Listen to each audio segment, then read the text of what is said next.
மயிலம்மா, இம்பிட்டு பெரிய ஹோட்டலுக்கு எப்படி 5000 கொடுத்தா தங்க முடியும்? நீங்கள் யோசிக்க வேண்டியது தானே. சரவணன் ஃபோனை கட் பண்ணுறாரு. மயிலப்பா கால் பண்ணுறாரு. நான் பணம் அனுப்பட்டுமா மாப்பிள்ள? என் பொண்ணு ஆசைப்பட்டதை செய்யணும், அவள் சந்தோஷமாக இருக்கணும். சரவணன் வேணாம் மாமான்னு ஃபோனை கட் பண்ணுறாரு. சரவணன் மயில்கிட்ட வேறு ஏதாச்சும் ரூம் இருக்கா பாரு. 1000 ரூபாயில். என்கிட்ட 5000 ரூபா தான் இருக்குது. மயில் 2000 ரூபாய்க்கு தான் இருக்கு மாமா. பழனி செந்திலுக்கு கால் பண்ணுறாரு. 2 பேரும் பிஸியாக இருக்காங்க. கதிருக்கு கால் பண்ணுறாரு. சரவணன் நடந்ததை சொல்கிறாரு. எனக்கு அசிங்கமாக இருக்குடா.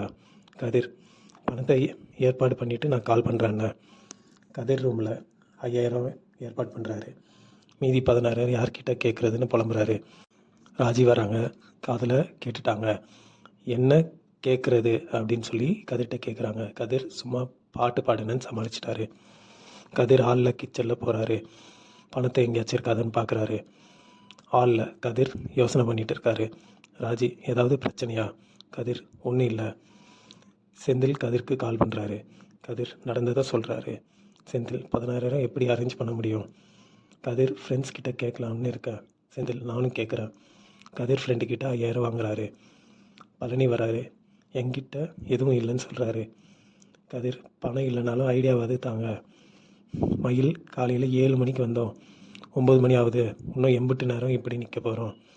செந்தில் கால் பண்ணுறாரு.